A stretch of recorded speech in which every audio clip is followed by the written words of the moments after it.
We have 1 minute, so please try to make your way back to your seat. We have 1 minute before we start. I want to be respectful of your time. We have a lot on the agenda.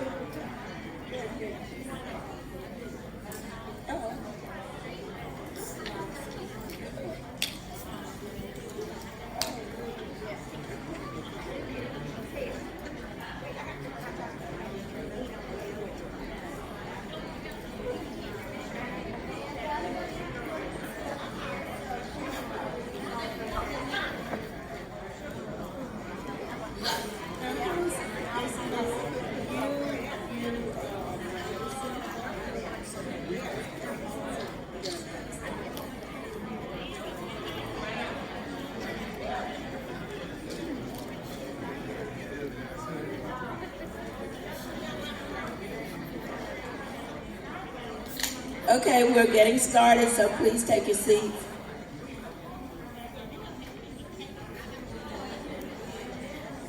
We're getting started, so please take your seats. Do I need to do you like the children? When I count to 3, I need your mouths to be closed and you're in your seats. 1.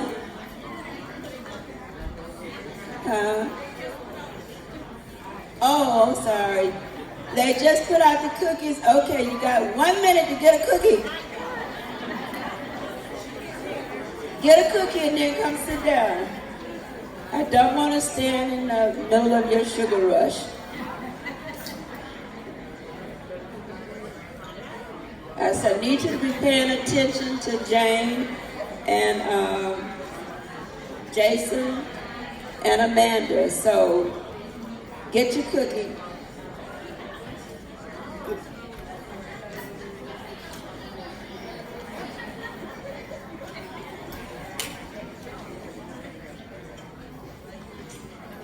But I still don't think you need your mouth working to get the cookie.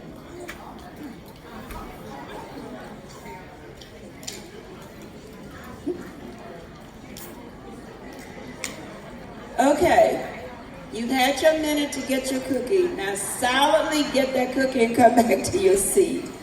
I want to introduce to some of you and just remind some of you of who Jane Thomas is. Jane Thomas is the legal service developer for the Governor's Office of Elderly Affairs. She manages our legal services contract. And so Jane's going to come up to you and talk to you about the workings, the inner workings of that contract.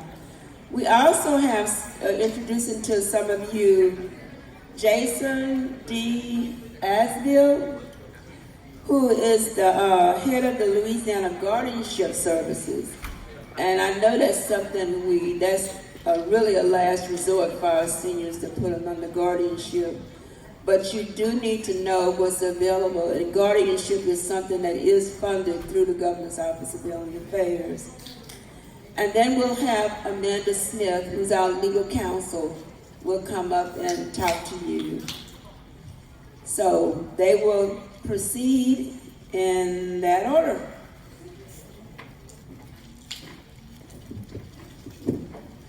Good morning, everybody. So you can see we have an hour and a half, and there's more than an hour and a half of material. So you know I can talk fast, but I don't know if we can ever listen that fast. So I will try to slow down and cover mine to give everybody sufficient time. In addition, you all know this is my phone number. This is my email address. If you have a question, anything that comes up after today that I can't cover, you know to email me and tell me, always say, please confirm receipt. You all have been hacked, and I have been hacked with other people's emails being hacked. So just ask me to confirm and I will take care of that. So let's begin with legal services through the Governor's Office of Elderly Affairs. Now let's start with, let's start with the elephant in the room. The LSC contracts will be a topic. What notice were you given about these contracts prior to their being prepared and signed? What about the invoices that are quarterly going to go to GOEA for payment? and to the AAAs, who will also receive quarterly reports? What happens to your pro bono and senior events? And what about SAM's legal services unit entry? Finally, what about additional funding that requires, as you heard Shirley say, an MOU or a standard contract? And then what are the AAA responsibilities under this? If we have time, I will touch on, I have, and you all know this, we're all getting new requirements for reporting. ACL, Administration for Community Living, has new reporting requirements. At the same time, the legal service corporations have a new case management system, which is requiring integration with our new program. So let's begin. Okay, did you get notice? But before that, let me give you a little introduction to the contract. This is a 1-year pilot contract between the governor's office, who will pay the 2 legal service corporations, who will then provide quarterly reports to you, each of the AAAs, and a quarterly report to the Governor's Office of Elderly Affairs. Now, I understand you received a listing of what units were for your AAA. If that number is an incorrect number, please email me what your number is and how you came to that conclusion. Please include your 3B supportive services, which you use to multiply your 5%.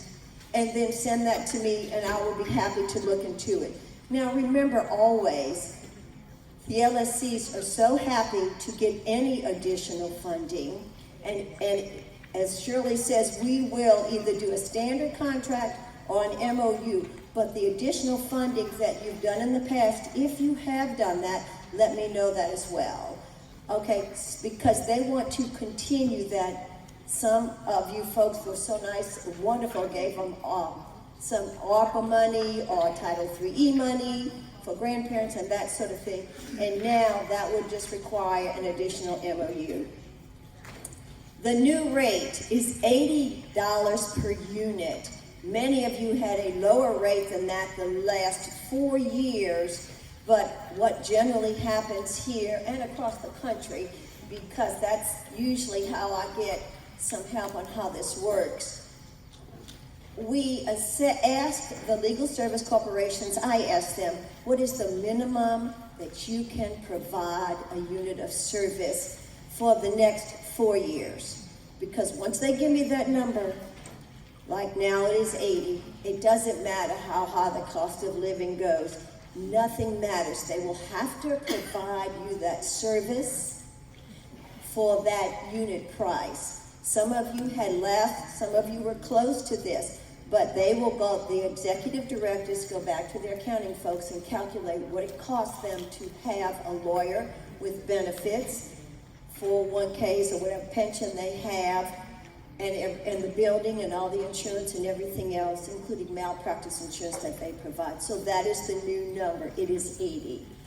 So let's then talk about, did you have notice? Because that was very important in our discussions at the Governor's Office of Elderly Affairs with the administration. If you see on April 13th, 2023, schedule of funding email provided this particular email. Please note, legal service, the required 3% has been withheld. Some of you probably didn't calculate your 3% because our office, 5%, because our office kept your funding, and therefore what you may have thought is that you didn't have any responsibilities, nor would you get any information. Of course, now you've learned from Shirley that is not true, and I will explain further on that. GOEA is working to directly contract with the services providers and is waiting on approval. Therefore, agencies should not allocate the 5% requirement for legal at this time. Further guidance will be provided. Okay? Second notice, legal services. Note on the front of the procurement guide, this is number 2, legal services or not to be included in the procurement process. So, kudos to, I did not do this, to Shirley and her administration. They sent this out to you when the discussion began. I had learned at my conferences that several states had moved to doing this sort of contracting, and that they had been very satisfied with the outcome of that. This, like I said, a pilot program. I welcome any of you to send me what you would like to see as assessments or evaluation of these contracts. I'm already hearing some dissatisfaction with it, which goes very far for me. If you're unhappy with either what the services are or what we're going to pilot, that's most important to me, because you all know your seniors the best. And for that, I respect you to tell me what works best for you as AAAs and councils on aging. Okay, let's talk about who has what responsibilities.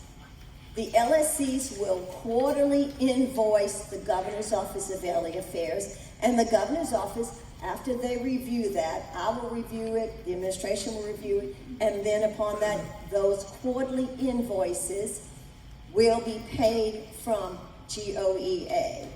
You will receive a quarterly report, and the AAAs, you will get your units of legal services. The next slide, I will show those what forms I have created for that reporting for you. GOEA is responsible for payments.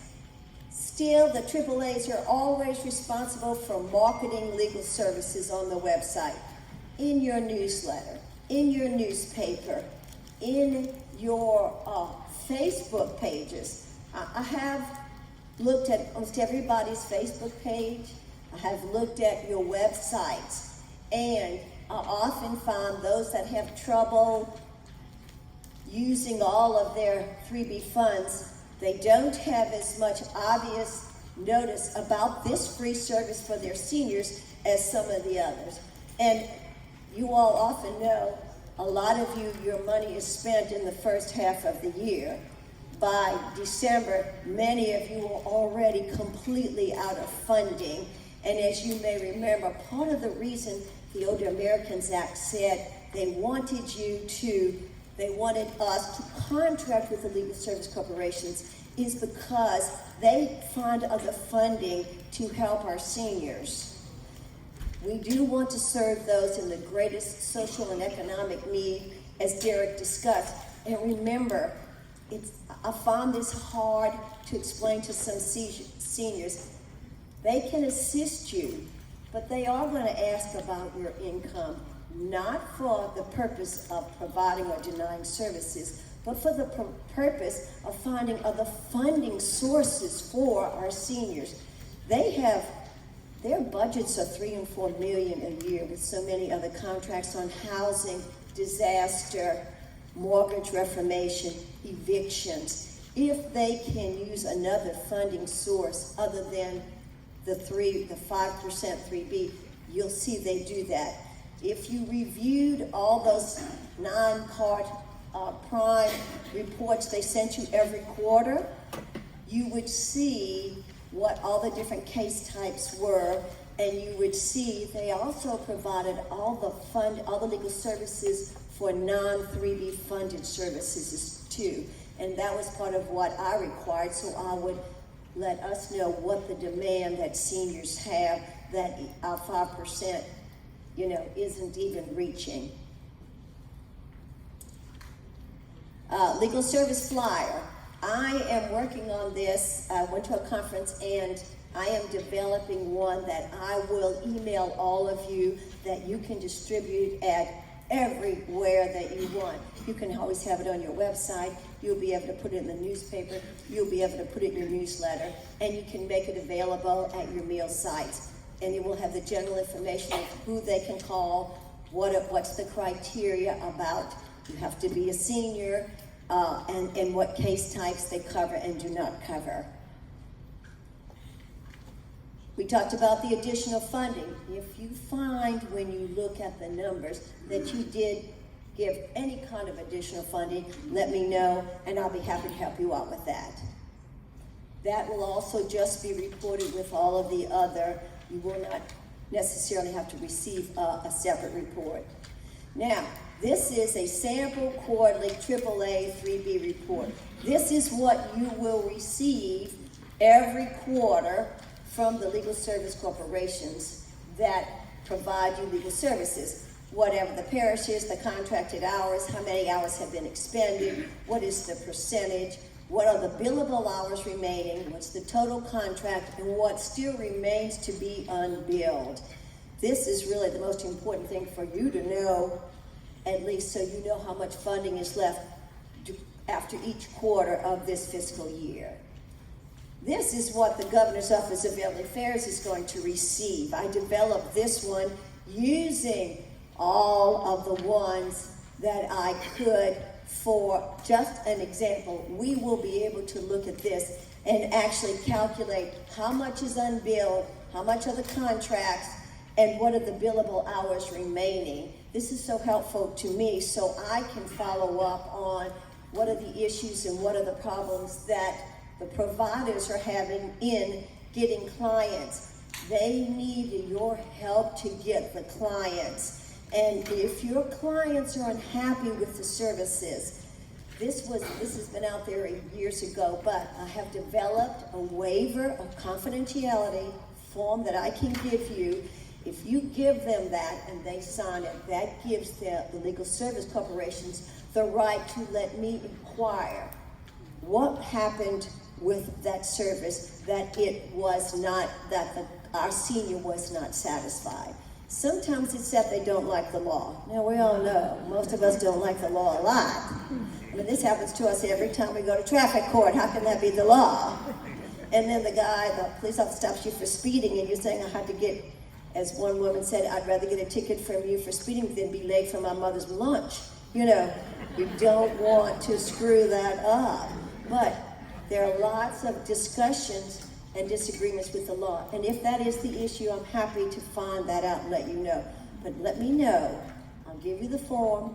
The Louisiana State Bar Association Ethics Committee reviewed the form and approved it. So I want to look into that for your seniors.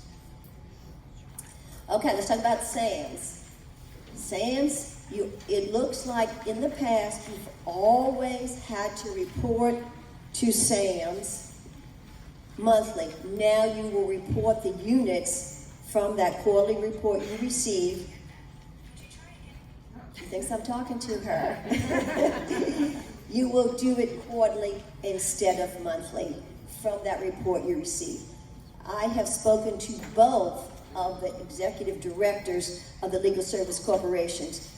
Nothing will change with your pro bono services. Nothing will change with your attendance at senior events.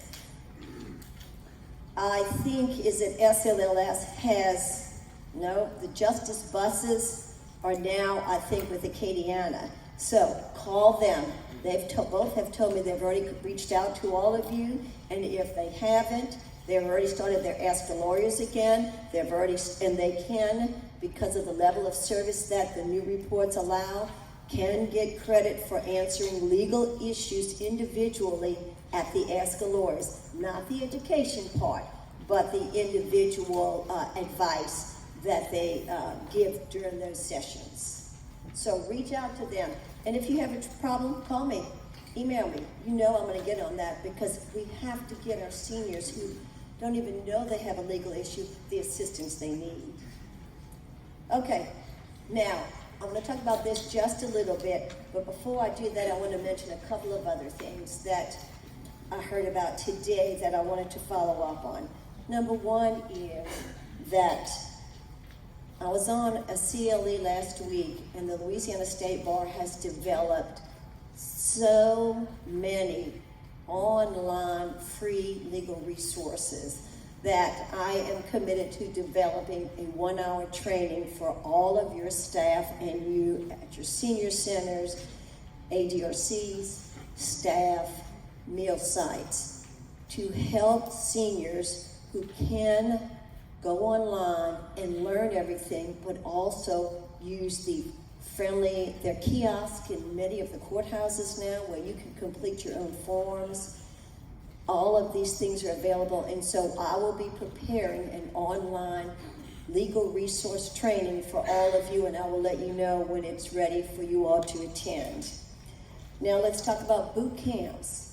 Everybody loves boot camps. It's a time to do it again, and yet now I'm hearing all week, going to go back to masks. What are we going to do? Because many of you know Sinla had one planned, and then we had to cancel it when the pandemic went on. We've done them, the Outlaw Task Force, that are the private and public lawyers that have worked with me for years, are ready to do it again. I do think we need to be, we've done it all over the state. We haven't done anything in Lafayette or in Cajun's area, and the lawyers had suggested to me that maybe that would be the next place before we start repeating, because everybody wants them repeated. They're so wonderful. Lastly, our website is, you know, we have a new website at GOEA.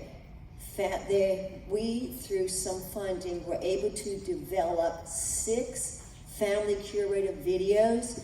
Those videos will go online, and when they go live, I will let you all know. It will be on the GOEA website, so you can share that information with your community, as well as I am planning to share it with all the courts. In many states, families cannot be appointed a curator if a person is interdicted unless they have completed these videos and that sort of thing. So it's a requirement we as lawyers have been moving forward with in our state.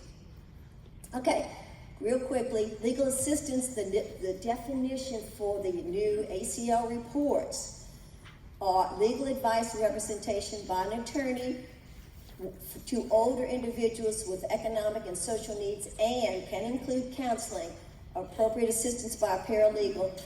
Most of the benefit paralegals handle all the benefit appeals all the way up through court because they're experienced with that.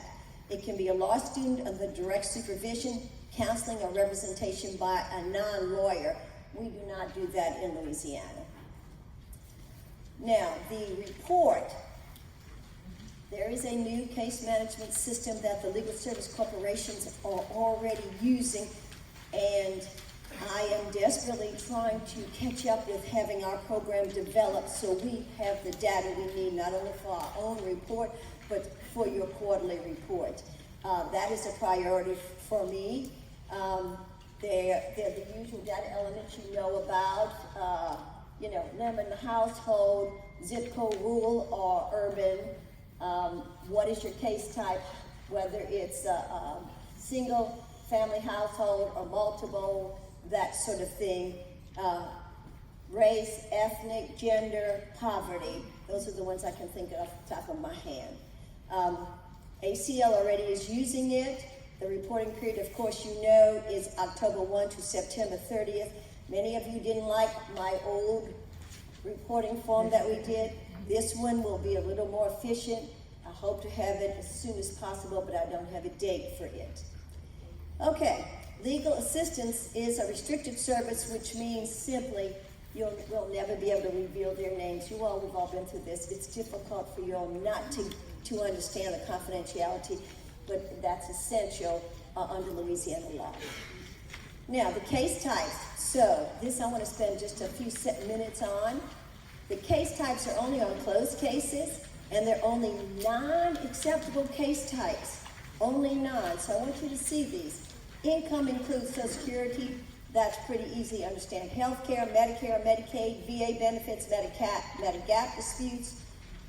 This is interesting. Retiree health eligibility, benefits disputes, and private insurance disputes. We didn't and haven't done much before on private insurance disputes, and I'm not sure they have the manpower to take on all of these. Long-term care, nursing home issues. You know that Rosa was up here and that she has her own attorney handling the nursing home issues daily. And then nutrition is, of course, going to be SNAP eligibility, reduction and termination. I want you all to have this, so if anybody comes to you with any of these issues, you know to send them for legal services. Housing, landlord-tenant foreclosure, mortgage. Okay, We have more disasters than anybody else in the country. You all have talked about this a lot. You know, if they don't have a disaster legal systems, I think they're not in tune with the rest of us. We have disasters of all types almost all the time here. So successions that are related to disasters that affect housing can be included in housing. So, because you know, after Katrina, after Ike, after Laura, after Delta, housing is, as Mr. Lee said, is a huge issue. It is a priority, and we all know, many of us have suffered that issue ourselves. So we want to understand that. Abuse and neglect, of course, utilities, you understand that abuse and neglect are protective orders. So now they can actually file the protective orders, asset recovery due to abuse, exploitation, and rights and remedies of elders against abuse and neglect. I want defensive guardianship. Mr. Lee talked about this. First of all, I have learned there are no legal services for someone who wants to file a petition for interdiction in Louisiana that is free. And let me tell you why that is. Because legal service corporations, their mission is to preserve people's rights. And interdiction removes people's rights. Therefore, their boards have, and I believe their parent corporation as well, has decided that they will defend a potential interdict. They will fight an interdiction. They will provide a motion to remove a guardian, a motion to limit the terms, a motion to restore rights if the interdict has regained their capacity. They can, this is new, preserving rights through powers of attorney. One of the big issues had always been that is what our seniors want a lot. Powers of attorney, living wills, HC, healthcare powers of attorney in case of surgery or in case of limited capacity. They will not file the petition to interdict seniors. I have been on three-way calls trying to help a family member who's just trying to save their mom, dad, aunt, uncle from financial exploitation. And even that is not enough for them to file it. Acadiana did file one because they had to do it for this man to get benefits. He couldn't get benefits because he didn't have the capacity to complete any of the forms. Well, it took 35 hours. So now look at your 3B contract. Yeah, your 35 hours, that's one case in a year. That's not even one case. When I surveyed the lawyers throughout the state, many of them told me it's a minimum of 30 and maximum could be 100 hours, even in an uncontested. You know what I'm saying? Because it's not that the interdiction's uncontested. The fight is with who's going to be the curator. You know, the hero child, the zero child. Those go on and on and on. Who's going to get to be in that position? Yeah, but they always have to attend those hearings. Age discrimination is big. There's no right now LSC age discrimination, but it's employment, housing, or age-related discrimination. Once again, housing is a big issue, so we see it even here, there. There's an other miscellaneous. The other miscellaneous, specifically in our instructions from administration on community living, is grandparents raising grandchildren issues can be included here, okay? You can add funding and it would increase these. I want to ask you if you noticed, one of the biggest issues that the LSCs get questions on is, I need a last will and testament, right? You know that's big for them. It's nowhere in here. And one of the questions the legal service developers had around the country is, where are we putting that? And then someone said, well, we can put it under other miscellaneous. And then one of the responses was, you can't have every case you have under other miscellaneous, last wills and testaments. So many of the reasoning, I understand, is that if you have enough money that you need a last will, then you need to pay a lawyer to go have one done. Because Louisiana provides an intestate succession without a will. But often tell people, let me tell you, I will tell them over and over, a lot of wills cost $250, $300. A fight of a succession as to who inherit costs $5,000, $10,000, and goes on for years. And let's not talk about the stress. So emphasize to your seniors, find an attorney in your area who will do one for a reasonable price if you feel like that would keep harmony in your family. Okay, this is a little bit about what the new case data elements look like, total cases, categories. Last time we had 7 categories. We have only 3. One is total advice and counseling. 2 is total limited representation. And 3 is total representation. Of course, total consumers, which I believe this is unduplicated consumers. Then the other data, age, gender, rural, poverty, household status, all of that is going to be collected. When is the date that I expect my new program to be ready? I don't have a date because I just sent back a reply. I wanted a turnkey job and I think I scared the programmer to death. So he crickets. So we have another meeting as soon as I get back on the phone to address all my issues. Okay, here is my information. You have it in your materials so that you know how to contact me, particularly about anything concerning your 3Bs, particularly concerning any complaints you have or your seniors have. If you cannot get any coordination with the Legal Service Corporation coming out to see you, let me know about that. Please remember, marketing. It's like location. If our seniors don't know about the service, and you guys are the best at knowing how to market to your audience so they use the services. There's nothing worse for me than finding out at the third quarter that we have a lot of money left, because I know there are seniors who need our services. So feel free to email me, feel free to call me, and I'll be around here through this afternoon. Thank you so much. Okay, I have 44 seconds. Go ahead. On the sample bill, this is what it looks like. We get a bill that says 2.3 hours. Mm-hmm. How are we recording that in SAMS, and how are y'all looking at it at the GOEA level? You got 2.3 hours. Okay, so in your SAMS unit, what do you usually put under units? I count that as 3, because you Okay. got 2 hours. But then I've been shown from GOEA, we only count that as 2. So I kind of like, we were going into a new pilot here. Siobhan, that's a Siobhan question. Siobhan. Hi, Siobhan. Did you hear the question? Okay, here we go. Okay, so under Tamara. legal, we have the sample here of like you got these little fraction hours. So if I get something that says correlated 2.3, I put that as 3 because you went over 2 and it's legal. I can't count a 0.25, I can't count 0.5 and that kind of thing. So what are y'all going to count as in GOEA if you see 2.3? That's for the legal service units. When you see 2.3, we're gonna let it accumulate. Oh, I'm sorry, I'm not just talking to Tamara. Let me go, I'm sorry.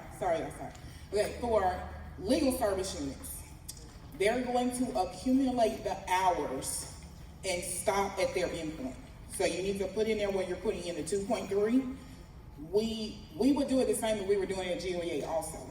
So, but especially for legal, because they work with billable hours, we never pay them what they actually service for us anyway. They do a lot of pro bono work for us in the end. So put in exactly what you have calculated. If it's 2.3, you put that 2.3 in, because right now in September, it's 2.3. But when you total up what you did in August, the prior years, prior months, July, August, and then any other month coming, October, November, December, it's going to eventually total to all of the available billable hours. Okay, I'm going to ask a crazy question because I don't play in SAMS a lot. I thought SAMS could only work on the 0.25, 0.5, 0.75, 1 units. I didn't know they could handle 2.3. Now that would be. Is anybody else enter it as like a 0.3 or 0.42 or a 0.61? Yeah, Okay. it should take it. Now because this is billable hours, those 0.3s are extremely important because they're charging for the hours they're putting in to do the service. But for the other services, the unit counts are whole units. So we limit you guys to the 0.5, the 0.25, the 0.5, and the 0.75 because we can't pay you for a partial unit because they're not the same as billable hours. These are actually people receiving a service. Ms. Diamond? What do we do with the units of service that our local people donate, our local attorneys? Because our report, our quarterly report's not gonna match what the legal services is, because we'll have more of these.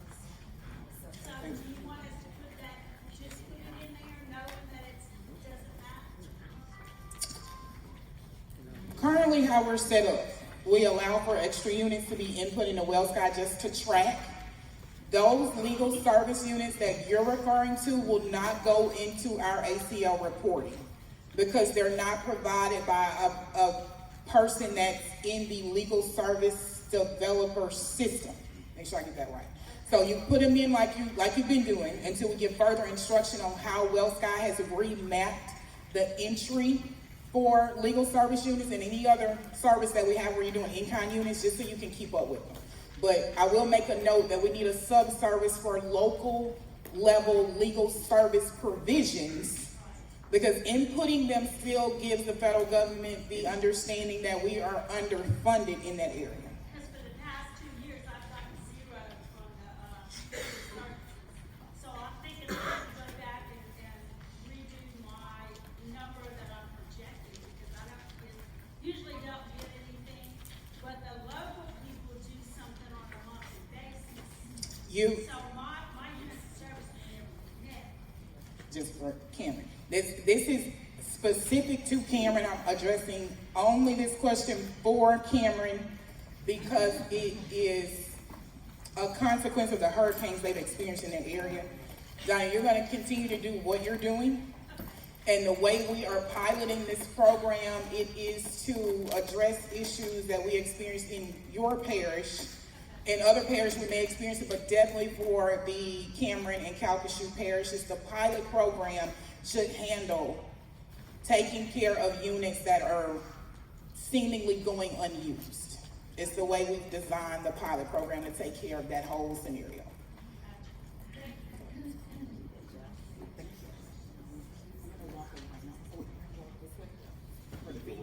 Yeah.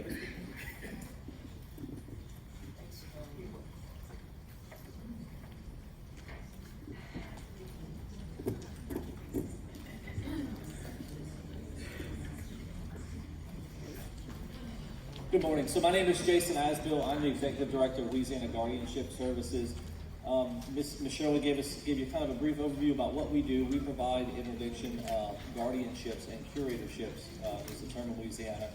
For those seniors or part of our population, we also deal with the elder, intellectually disabled community. So our mission is to restore dignity and peace of mind to vulnerable adults through professional guardianship and advocacy when there's nobody else. So an important part of a mission, like Shirley said, guardianship is always kind of the last resort. And even more last resort than that is Louisiana guardianship being appointed as the guardian. Generally, if there's family involved, and if that family is appropriate to be appointed, that's who we want appointed, families or friends. However, we're there for those who don't have family or friends, and for whatever reason, they've come to us. There's a couple of different ways they come to Louisiana, our clients come to Louisiana Guardianship Services. One of those, and most importantly for you guys, is through, we have a contract with the state through the governor's office and Elder Protective Services. Generally, how this works is that there's a report of financial or abuse or financial exploitation or abuse or neglect, and that gets reported to EPS, obviously. And then they go out and they find that, if there's a finding that there has been abuse, neglect, or financial exploitation, they'll go to the court and try to get someone involved in that person's life to make sure that it doesn't happen in the future. Sometimes there's no family or friends, or the family or friends are the ones who were abusing, neglecting, or financially exploiting the person. And so that's when the governor's office contacts us and asks us if we will be appointed as the guardian. The other couple of ways we get appointed as guardianships are we have a contract with OCDD, which is the intellectually disabled community through the state, And we have some private pay clients as well, because at the end of the day, there are some elderly, for whatever reason, they don't want their family or friends involved in that part of their life. We have several clients who have made the decision before they got to the level of incapacity that they wanted their family just to enjoy them in their last years of their life, rather than having to deal with all the issues that come with being elderly and dealing with those end-of-life decisions. So they've appointed us. Another aspect of what we do is money management services. These are previously financial exploited individuals who maybe don't lack the capacity to make their own decisions. They need help managing their money. Those are generally public funds that they receive through SSI, Social Security, and so we become their representative payee. We pay their bills for them. We send them their monthly living expenses. We make sure all of that is covered, and make sure they're not out in the public and their money is able to be financially exploited. And we also handle trust management. A lot of our clients come with special needs trust, and that's to protect those funds for future use, for the funds that Social Security or the Medicare and Medicaid don't cover. So we're able to protect those funds in the trust and administer those for them. So where are we doing this? As you can see, we're all over the state. We have 157 clients in 81 cities, 31 parishes, with only 10 staff, in 4 different locations. So our staff are located in Metairie, Iota, Lafayette, and Marksville, and then we have staff in Shreveport as well. And you see that we're covering a big portion of the state, and we're traveling all over. So how can we help you guys? I don't know if your phone will reach the QR code up here, but if it does, try to take a picture of the QR code. If not, the short URL there is there. It's tinyurl.com/GOEA survey. It's just a quick survey about your clients or your constituents at your AAAs or your councils. If only just one person from each agency or council can take that survey, it'll give us some insight into what your constituents look like and where they are in their lives. And the reason we're asking for that information is because we've just received a grant recently to prove up a market for future services. So as you can probably see, we're kind of our agency has kind of been reactive. You know, the cases come to us, and we only react to those cases that come to us, and we can provide services for it. Our board has made, through our strategic plan, has made a decision to be more proactive in making sure people and vulnerable adults are protected. And we know that elderly and developmentally disabled adults are all vulnerable to exploitation. So as we move into that, we're looking for future grants, and part of that is to prove the market. So now we're getting into to what Ms. Jane talked about earlier, that the legal service corporations will not do, and that's provide interdiction services. But there are interdiction services, although they are a last resort, they are necessary in some instances. And the Legal Service Corporation will not provide those services. We've started to provide those services on a reduced fee basis.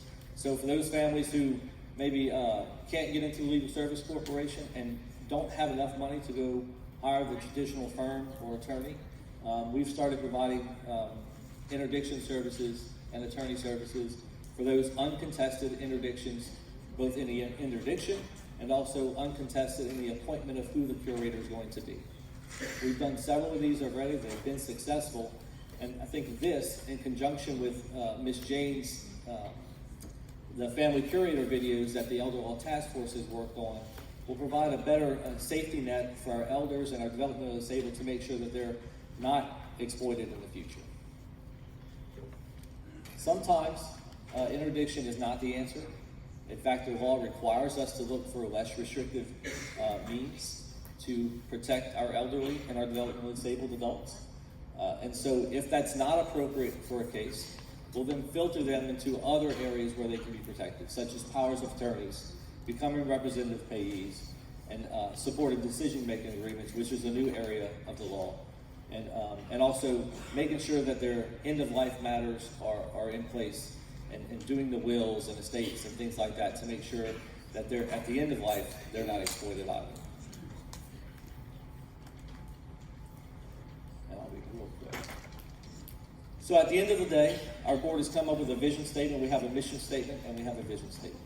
If we do our jobs as areas agencies, and as councils, and as LGSI, and as a state, we're looking for a society where every adult is protected from falling through the cracks to live a dignified life. We don't want them to fall through the cracks. We're here when they do, but we don't want them in the first place to fall through the cracks. So that's what we're trying to, that's our vision for the future, is a society where they're not falling through the cracks, and we're not being reactive, we're being proactive. So that was quick, easy, down and dirty. Any questions? I'm happy to take questions. I know I've met some of you. I'm happy to come out, us and our staff are happy to come out to your area, your AAAs and your councils, and you know, present our services to your seniors, to help your seniors with whatever process they might need help with. Other than grants, how are you funded? Because some of your demographics are very fixed income. Yeah, so most of our funding is through state contracts. So all of our state contracts come with funding, and then the low bono, which is a twist on pro bono. So it won't be free. It'll be just at a lower cost. And so we have the grant combined with the subsidized from the new client provides the funding for it. Cool. All right, so I'll be around the rest of this afternoon and tomorrow. If you want to pull me aside, have any questions, please do that. Please take the survey so that we can prove out the market that need is there, that there is an unmet need among our seniors, so that we can go out and get further grants to support your seniors. Thank you.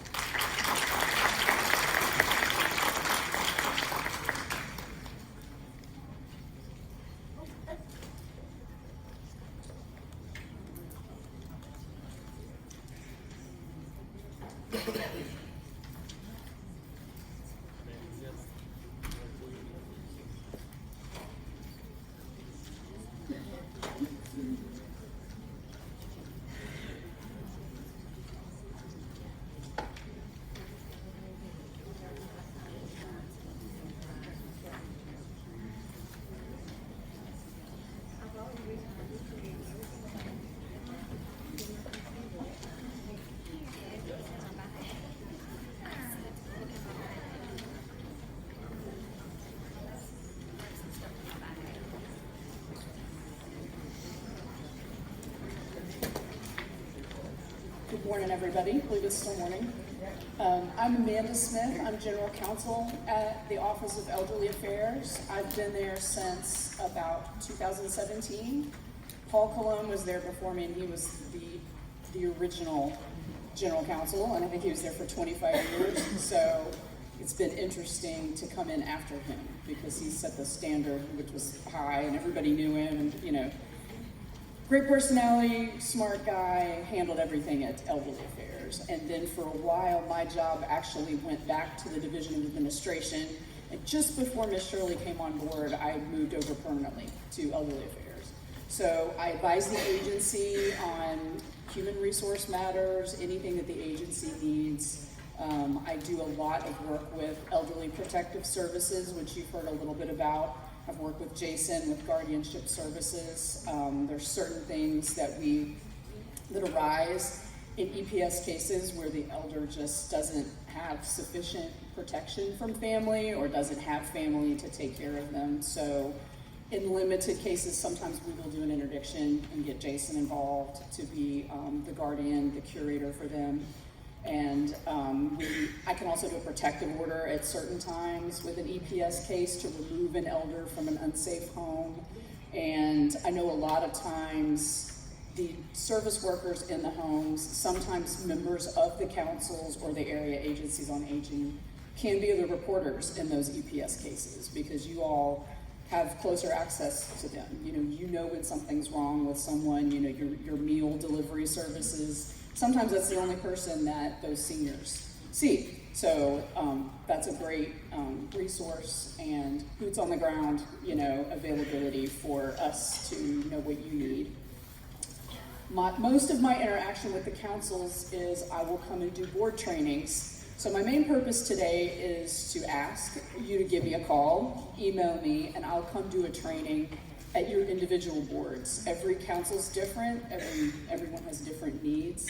The best trainings are generally the ones where I get a lot of questions. So, but I will go through the board training today since Jason shaved some time off for me. So I'll go ahead and do my PowerPoint. Oh, and each parish, each entity should have received this board member manual. This is what I hand out when I come to a training for you.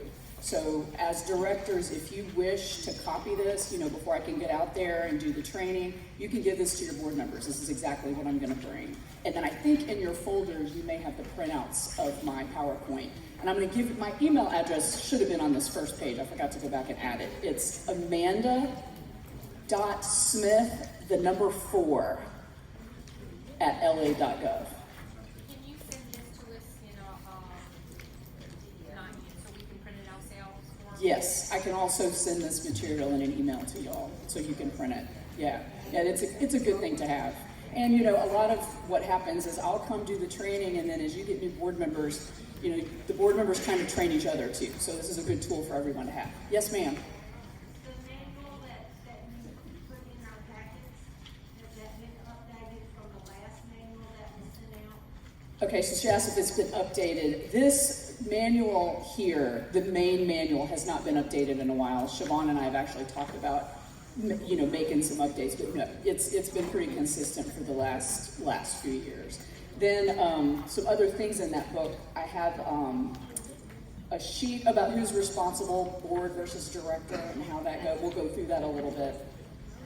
There's a sheet on public records and open meetings. As councils, you're quasi-governmental. So if there's ever a question about ethics or how you need to behave, default to acting as a governmental agency. That's usually the safest thing. So, like as a state worker, I have certain ethical requirements that I have to meet. Y'all have to take ethics training once a year. We recommend sexual harassment training once a year. Just, it's for everyone's protection. Better safe than sorry. Also in that book, there's a section, our section of our policy and procedure manual that specifically applies to the councils, and it can answer a lot of your questions too. Okay. So the formation and purpose. Each parish voluntary council on aging shall be voluntary. As to its membership, all plans, programs, activities, nonprofit making, politically nonpartisan. That's going to become very important in the next year or so, months and year. Just always remember to be cautious about even appearing to be political. I believe the basic rule is if you're going to open the floor to a candidate, you have to open it to all candidates. Non-sectarian, non-factional. Just always, yes ma'am. If someone attends an election day victory party, what's the rule? Again, victory parties, anything like, I wouldn't attend as a state employee. So I am just very cautious about that. What's that? I say you have to wait out in the car, and if they win. Wait in the car, right, wait in the car. And we get questions about, sometimes this is going to conflict. You may have a family member running for office. You just have to be really careful, because a small issue can start looking really large in a hurry. If you anger the wrong person, they all of a sudden get very vocal. We're not classified as state employees. No. There we go. No. The question is, are you state employees? You're not.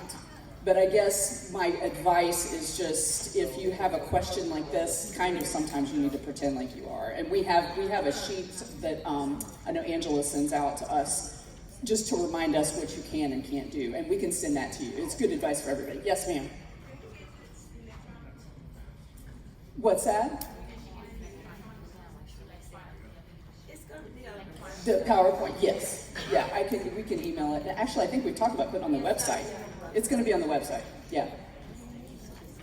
Man, when I came to the council in 16, like in Paris, they had a policy, a practice during election periods where candidates, all candidates, not just one, could come to the different centers under certain rules.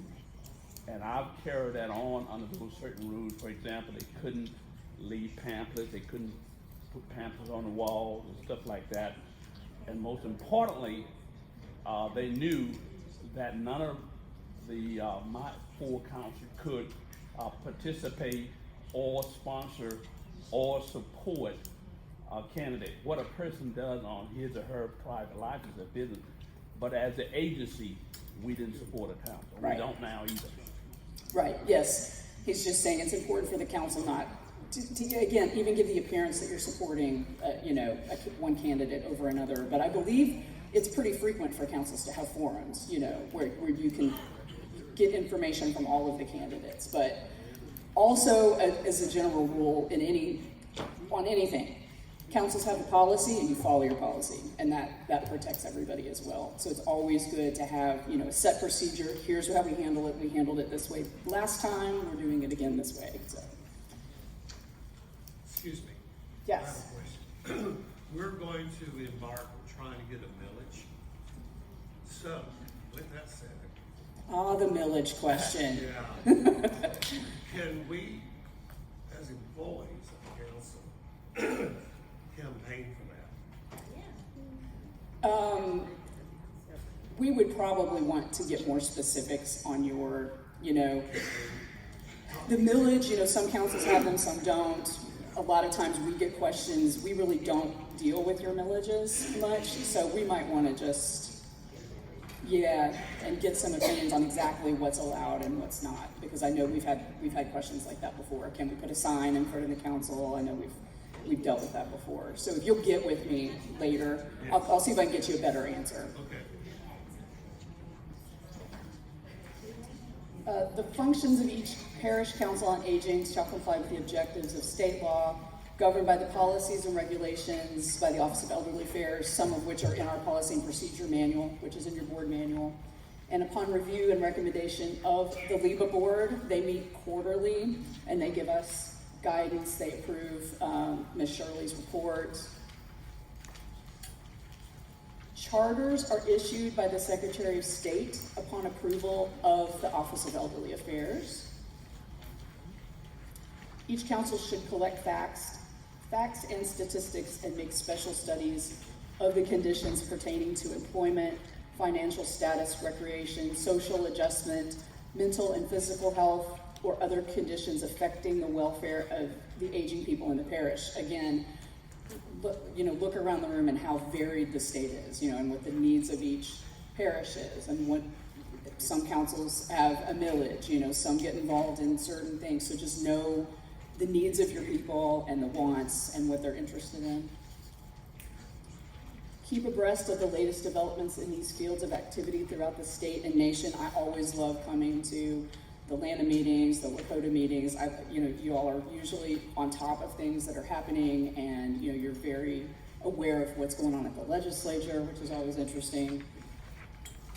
Shall interpret its findings to the citizens of the parish, provide for a mutual exchange of ideas and information on the parish and state levels, conduct public meetings to make recommendations for needed improvements, additional resources. This is a good time to remember you are quasi-governmental and you do have to follow the meetings laws. So always make sure that your meetings are noticed and conducted as an open meeting. Promote the welfare of aging people, coordinate and monitor the services of other local agencies. I know you all are kind of the clearinghouse of a lot of services for seniors, Jane's services, potentially Jason's services, any kind of home, HCBS services. You all are where people come. And assist and cooperate with GOEA. General memberships are open without restrictions to residents of the parish who have reached the age of majority, so that's 18. And it's great to have, a lot of different ages, a lot of different interests as general members of the council. Shall conduct an annual membership drive, maintain a membership list. Oh, we're doing something fancy. Board shall be comprised of no less than 11 and no more than 21. I think 13 is a good number. That's just me, because if you fall below 11, you're not legally a board anymore. So carry 11, you just have to be careful, and you immediately have to replace that board member. 21 is a lot. So then you're going to start having problems getting a quorum. Yeah, I mean, that's just me talking, but 13 seems to be a good solid number where if you lose a board member, you're not in a bind. Each council's bylaws shall specify the exact number of board members. If it's less than 11, the board is not a legally constituted board. The members are elected by the general membership of the council. Ballots shall be prepared from the list of nominees submitted by the board development committee. All nominations from the floor should be added to the ballot. Voting shall be conducted by secret ballot and counted in view of the general membership. Have you opened a membership up before and added members from the board through advertising? And you gotta do it from the day of the meeting? Yeah, I'm gonna say, hey, Siobhan. Uh-oh. If they can't open membership up the day of the annual meeting No. before you vote. Was that the question? Can't do that. Do you have to? I can open, take, nominations from the floor, but recently we heard that you advertise it ahead, you don't have to do it that day. Oh. We actually had a very in-depth discussion in the office about this, and this goes back to how policy is written.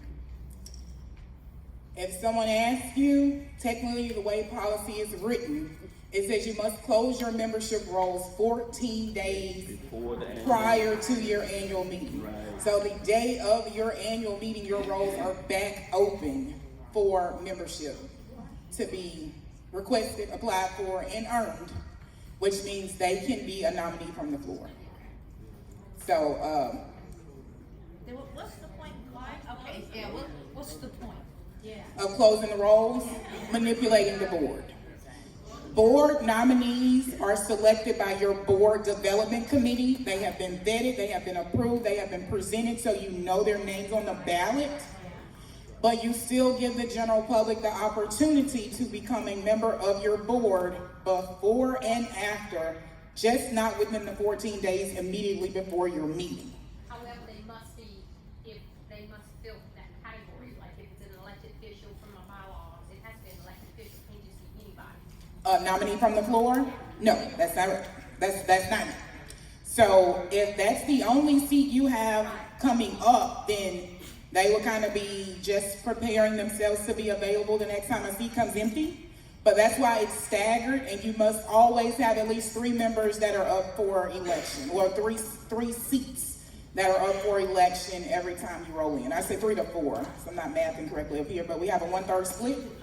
So you should never have all of your available need to be voted upon seats from one zip code of your area, or just one parameter that makes that person qualified. So it's an actual public seat for your entire community to join in. Yes, ma'am. So if someone is nominated from the floor, but they are not a member at that moment, can they immediately become a member? Is Yes, that what you're saying? yes, they can. And if you tell them they cannot, they're gonna call me, and then you're gonna have to redo your whole annual meeting. So you can pause your meeting and make a phone call to GOEA if you want to clarify if that's possible. But because of the way the rules are written, your very first day that your rolls are back open is the day of your annual meeting. Yes, Ms. Jill?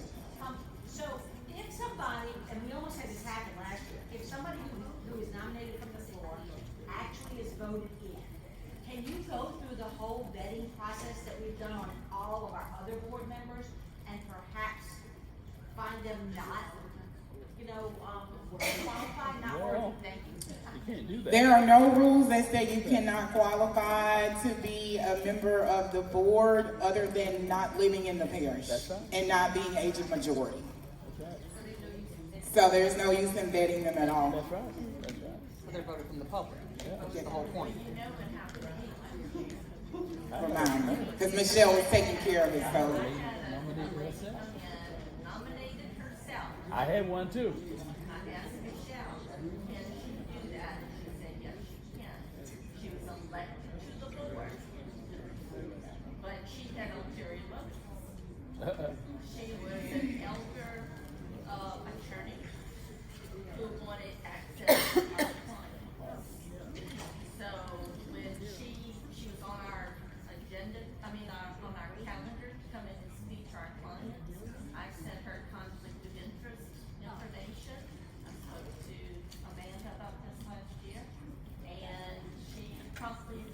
well, she wanted to see it in writing, and then she promptly resigned from the board, leaving me with her husband's position.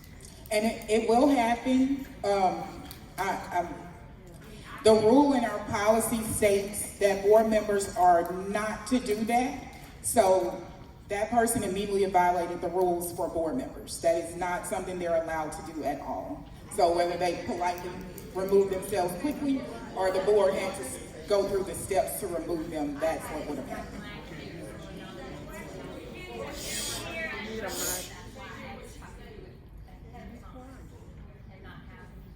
A commotion.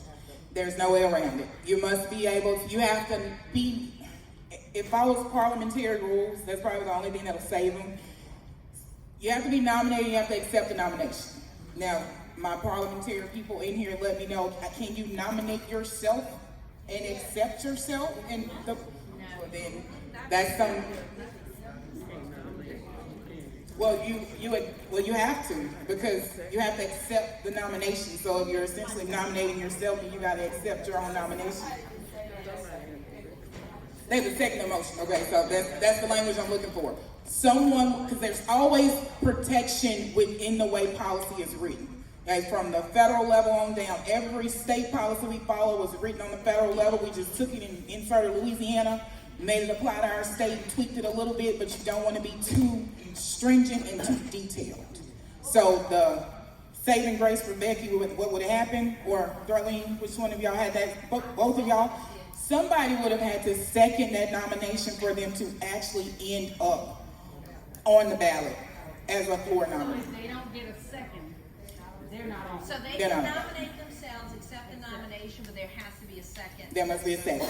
And the person leading the meeting needs to say, someone is going to second this nomination so we can make it official. And you have to say it 3 times in a row. All accept this particular person, because they will all get involved, you know? Yeah. The seniors are gonna do it.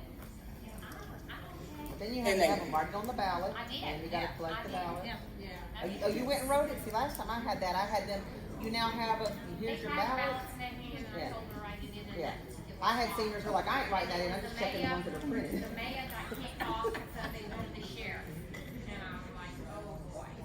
Yeah, that goes And the mayor was too high, so I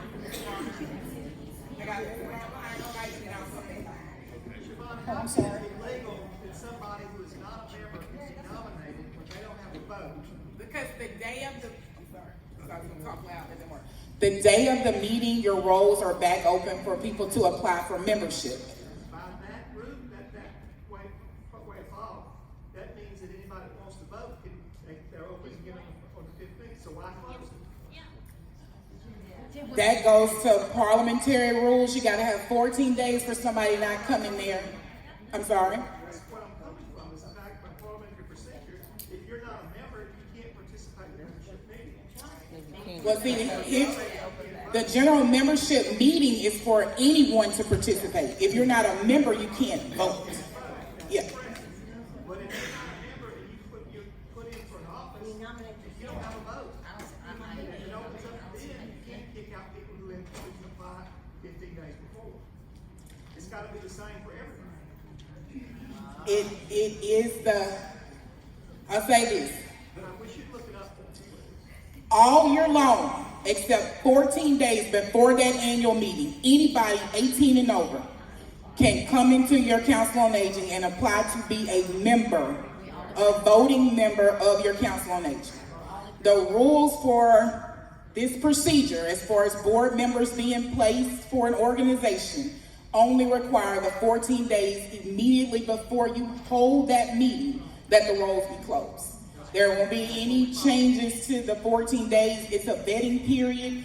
The board development team cannot bring you someone the day before your meeting and say, hey, we found a new person.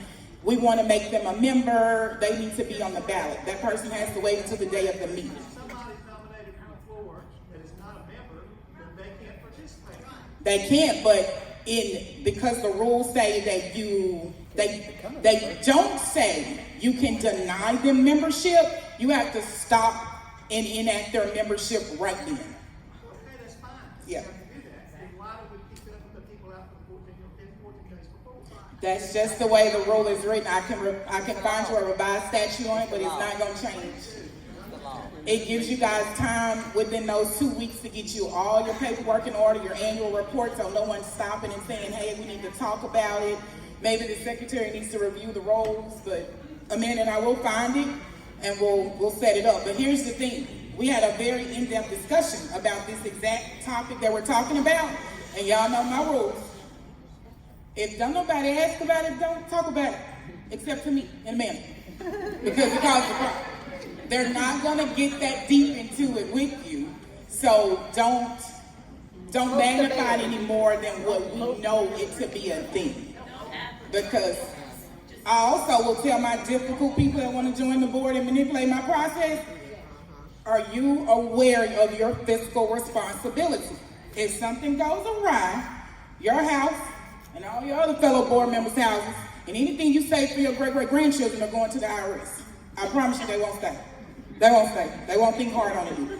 Because this is not about coming in and vetting our seniors and steal their information. We are more rock solid than that. So these policies are not here to trip you up. They're here to let other people know you have a fiscal responsibility if you want to join this management team.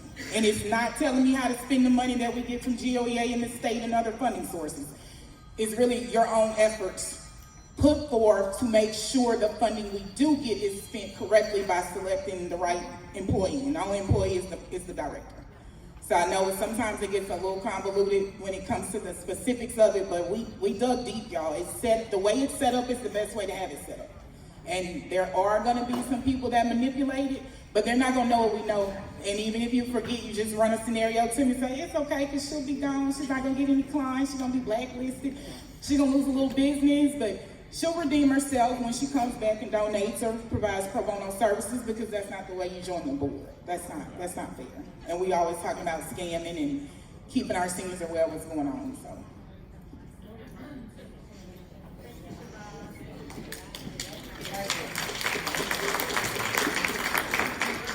You want to come up and do the prayer? No, yeah, don't leave. Sounds like we also need to go over removing a board member, so we'll touch on that here in a minute. Parish-wide representation on the board, and Siobhan actually touched on that too, where you want different regions of your parish. Your bylaws probably set up how that's chosen. Members of the board must have knowledge and expertise in the areas of business and financial management needed to manage the affairs of the council. I'm always really interested in, when I go out and do trainings, what the background of everybody on the boards are. Like we'll have financial people and people that were in law enforcement, and all of that just brings a lot to the table. Members of the board must reside in the parish throughout their tenure. We've had that question. And like I live in East Feliciana Parish, but I work in East Baton Rouge Parish. I cannot be on the East Baton Rouge Parish Council, even though that's where, well, I couldn't be anyway, but you have to live in the parish, not just work there. No more than half of the board membership may be elected officials. Again, keep it nonpartisan, non-political. Amanda? Yes. I have a question. How is it not a conflict of interest for a board member who is, say, a councilman of a parish, and he sits as a board member, and then he goes the next week as a council member and votes to give money to the council on aging, and he sits as a board member? And the question is, say it again, a member of the parish council. A member of the council who gives money, the council gives money to the council on aging. He sits on the board, or she sits on the board of directors, and the next week they go and say, I'd like to increase the amount of money given to the council on aging. Or in our case, we have mayors who gives us free use of buildings, and they pay for the water and everything else. So how would that not be a conflict of interest for them, that they sit on the board and come and say we do the cooperative together with the council on aging, and we give them free use of the facility with utilities paid off? We also have the 5311 grants, which is our transportation grants, 5311 and 5310, that typically run through your police jury, your parish council, what have you. They are the person that holds the contract. They're the grant recipient. it funnels down to us as a sub-recipient. I have the same question. Can I put a police jury member on my board? Because that's, to me, is a conflict of interest. Well, like Siobhan says, you're always going to be able to manipulate things. There's always a loophole. There's always a way, you know, it very well may be a problem. And you always have to be, as a board member, aware you can't use that position for your financial gain. You have to avoid conflicts. But, you know, Ms. Shirley, I believe, is saying they have one vote, and that's why you are limited in how many elected officials you can have. So, Or they can refrain from their vote, right? That's what it's saying. and this is something that the board may need to discuss, each board. Right, because a lot of this happens.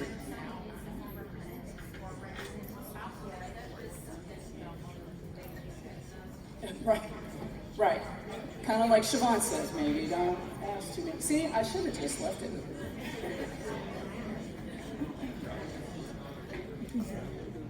For the individuals in the positions that you guys are talking about, they can't make these decisions on their own. They have to present these requests to their own fellow organizations. So them being on the board or them just being a representative of a certain district of an area is just a bonus for them. And they can't make those decisions on their own. That's why there's no overlap. So as a member of a resident. As a resident of Tensall Parish, I know the council exists and I'm there to support it, whether it's just physically there or I donate or I volunteer my time. Then one day I decided to run for police jury. Well, before I decided to run, I had actively been on and off the board as the staggered terms allow. Well, just because I became a police jury member doesn't mean I'm any more beneficial to that board than I was before I was that police jury member. So again, the policies are set in stone and the only ones we will change are the ones we find are wrong from the federal level down. Because most all policies we follow are always, they pretty much have a federal basis.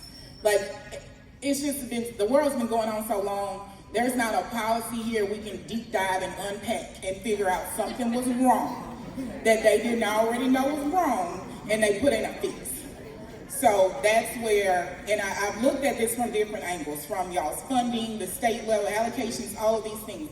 The only benefit is you're gonna find somebody that talks a whole lot like me, or you're gonna find somebody that don't talk loud enough. And that's where the funding comes from. That's why they have the opportunity to make these decisions, or it seemingly be more beneficial. But this is also why we require parish-wide representation, and we say, put your elected officials in there. Hold them accountable for the fact that you got off on your, some of you don't even get off on election days. You took your time to go and put a vote in for them, they owe you something. They better get you some of those little ugly pennies from his tax dollars that are floating around. And we prefer dollars over the cents, but we're gonna take whatever we get. So there's no violation whether they are a public servant or are not public servant, or not a public servant.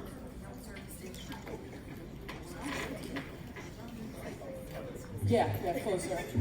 Look, again, just to add to what Siobhan was saying too, like if you could write a policy that prevented every kind of ethical question, we wouldn't have a Louisiana Board of Ethics, you know, that has frequent opinions. We have state employees that sometimes thought they were doing the right thing and it turns out that ethics disagreed with them. So, you know, there's a lot of interpretation involved in a lot of this.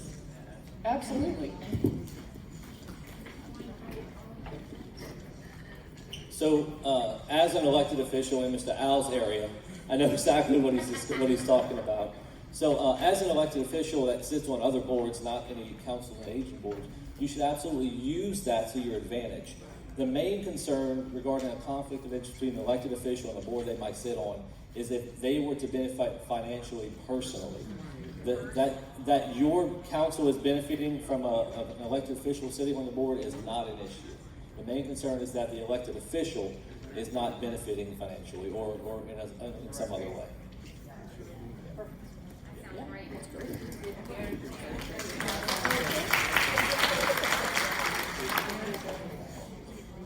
Okay, let's see. Members of the board elected for terms of 3 years with approximately a third elected each year. You don't want your whole board coming and going at the same time. I know everybody has been messed up the past few years, but I think everybody's trying to get back on track, stagger those terms again. Siobhan said she did it all by herself. No, I know she's been working with y'all to get you back on track. Each board member shall serve until a replacement's appointed. Whenever a position becomes vacant, the board shall elect a temporary replacement within 60 days. Any member of the board who has served for 2 consecutive full terms shall be ineligible for a period of 1 year immediately following the expiration of second full term. That again is to keep the board from becoming, a balance of power. I know some of this got extended because of the past few years too. I believe you've been working on ending those exceptions that people stayed on a little longer, just because sometimes you just had to keep operating. So everybody was just doing their best. Former council staff members shall not serve on the board of the same agency for 2 years following separation of employment. Similarly, board members shall not serve as paid agency staff for 2 years after leaving the board, except for the director, who has an informal voice in discussions with no vote. Paid staff members may not serve on the board. Immediate family members shall not serve on the board. We've had that happen too. I had brothers show up for one meeting and I had to tell them that wasn't gonna work. I have a question about the paid staff. Yes. We had someone who was employed through the senior employment program, and the seniors wanted to nominate her to serve on the board. And yeah, I had to ask her, it's like, she's not technically employed by us, she works for us, she's paid by the grant through the senior employment.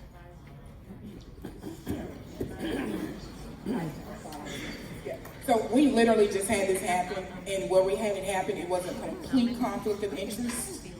And I don't know if it was because of the nature of the parishes and the relation and how it was working, but we could not unpack a way to not make that a conflict of interest. So as of right now, it'll be a no, but this is one of those rare moments where I say, if you find me any piece of information that makes it a yes, send it to me. And this is where we will actually have to write a policy about the Title V workers being on the board. So for the agency that I already told no to, we're just gonna follow the no we gave them. And no, their no would not have changed if you had presented it first and then actually worked for you, it wouldn't change. As a Title V worker, yeah, to do it. So we don't want them to do that because we need our CSEP program to stay in place. And so we would just tell them until they're done with the program, because it's only a 2-year program, right? The Title V, 4 years. Yeah, so they got 4 years to earn some money we have out there. After they're done with that, then they're welcome to come back. Okay. Yeah. Again, an example of err on the side of caution. If there's any kind of conflict, I think that's the best. The responsibilities of the board: assure availability of funds required for the council to function, responsible for the accountability of expenditures. Like Siobhan says, that's a serious responsibility. Establish policies and governing aspects of the council's operations. Again, establish policies. I've had questions about problems with staff. Point to your policy. Handle it exactly the way your policy lays things out. Here's the grievance process. We follow your policy. Comply with GOEA policies and enforce them. Executive director is full-time. I know a lot of you are a little more than full-time. Qualified by education or experience, and delegate responsibilities listed in our policy manual to your director. Make sure immediate family members are not employed by the council in direct supervisory relationships. More of that fancy stuff.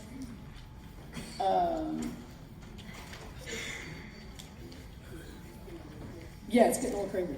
Ensure that established written procedures are made, employee grievances, as I mentioned, and provide for an appeal of disciplinary actions by the director. Ensure that any employee who runs for public office takes a leave of absence for the period of time. We had that arise recently. If that person's elected, the employee shall resign or be terminated. Offices of the board of directors, elected by the board members in accordance with open meetings law. Minimum offices are president, chairperson, vice president, vice chair, and secretary, treasurer, or secretary and a treasurer. The standing committees are executive, board development, personnel, and finance. Elections done annually, named at the first meeting of the board following the annual meeting. Boards can have ad hoc committees. Example I usually give is a building committee, you know, a big project that you want a specific committee to handle. That committee shall meet at the call of the chairperson and submit a written report to the board at the end of the assignment. Meetings, you can have regular, special meetings. You follow parliamentary authority, as Siobhan said. That's Robert's Rules of Order. You motion, seconds, put it in your minutes. Follow the open meetings law. You give notice. You have to have a quorum. We still get some questions about whether you can hold meetings electronically, vote electronically. The answer is no. You have to be present to vote. You can't send your vote with another person. You can't call them on the phone. All board members shall avoid any conflicts between personal interests and interests of the council. That's what Jason and Siobhan are saying, you know, just no personal benefit. All board members shall complete ethics and sexual harassment training annually. I think everybody's pretty used to doing the ethics training. It's available on the web. Sexual harassment training can be a little bit tougher to find at times, but if you'll contact me, I can get with HR. They usually have some We did that become resources. required because as of, Yeah, we don't know what is auditor that wasn't required. It's been, I recommend that you do it because it's been hinted at, it's been suggested, and some things issued by the governor over the past few years that was encouraged because, you know, it makes the news. But if the legislative auditor is telling you that it's not a requirement, it's just a recommendation. It's just a recommendation by me. Ms. Diana, what the legislative audit required, and I had talked to them, they require me and my entire staff to have the sexual harassment. Okay. That was last year. And if the board, they didn't say anything about the board, because right now, my board are not required. Right.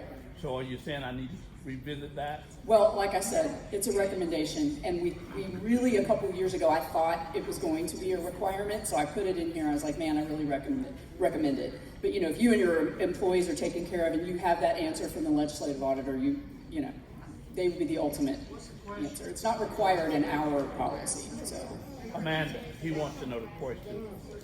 question. He was asking about the sexual harassment training. I'm learning that the legislative auditor doesn't specifically require it for the board members, but for the council, director, and employees. So that's the official answer from legislative auditor. I would just encourage you to do it at maybe a meeting of the board, but if it's not required by the legislative auditor. Removal from the board. This is another thing I wanted to raise with some of the questions coming up, that if you have a problem with a board member and you think there are some unethical or improper activity, the secretary shall mail a letter after a member has missed 2 regular meetings without cause. Of course, things happen, and sometimes people give notice that they're going to be missing. That's not what we're talking about, just like habitually being absent. 5 days notice in writing. Notice sent by registered mail. Include the reason for proposed removal. It'll take 2/3 of the board to remove a member. Failure to perform their duties. Conduct which is injurious to the council. That could certainly be something that you thought was unethical or inappropriate. Absence from 2 consecutive meetings. The council executive director shall perform his or her duties in accordance with the policies established by the board. What's my time? Nobody wants to be late for lunch. Okay. The executive director shall review and report to the board on all the operations. Personnel management, staffing, staff supervision, personnel policies, hiring practices, job descriptions. Fiscal responsibility, planning, accountability, legal requirements. The bylaws need to be reviewed and updated as necessary at least every 2 years, or you have to deal with Siobhan. Shall be sent to GOEA by July 31st annually. Revisions accompanied by a copy of the bylaws and an evaluation form. Is that still what we're calling it? Must maintain a membership list. Annual meeting advertised 21 days in advance. That's the one you have to watch. And can be okay. Remind me. Okay, on the Parish Journal. Yes. prepared 2 weeks prior to the annual meeting. Administrative, personnel responsibilities. When GOEA determines that the council is jeopardizing the welfare of its citizens, the following steps should be taken. This is last case. None of us want to deal with any of this, but require a meeting, require additional written information, guidelines to help that council get back on its feet. We're here to help, not to bust anybody or, get people in trouble. We want what's best for your council and especially your seniors. We provided technical assistance. Can a charter be revoked? The answer is yes, but we don't want to do that. Nobody wants to do that. We would have to have approval of the governor, recommendation of the LIBA board, and revoke a charter. It's expensive, it's difficult. Any council may be dissolved and surrender its charter, and the council shall cease to function. Bad news. But in the event the council refuses to follow our recommendation, it can come to that. And that's it, and I would love to come out and see y'all. Just shoot me an email.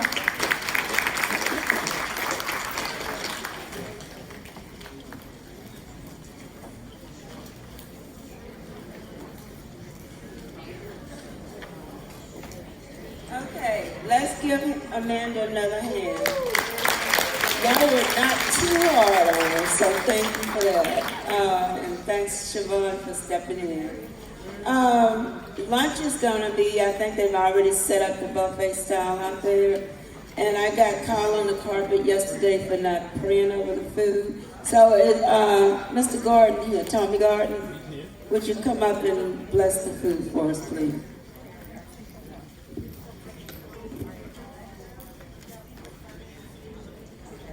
We're bringing you mic.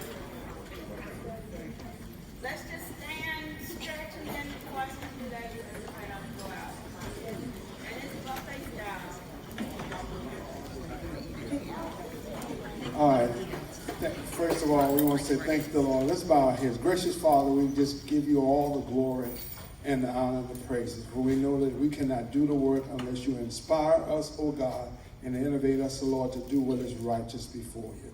Now, Father, we ask you to continue to keep this group together with one mind, one accord, and one judgment. And we ask you, Lord, to bless the food in the name of the Lord Jesus.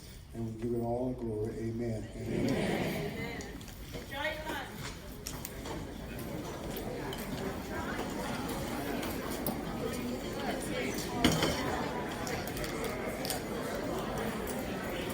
Back in this room now.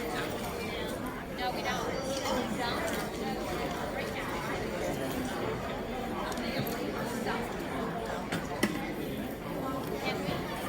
Where do you eat anyway? Out there.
I got trust issues, I'm sorry.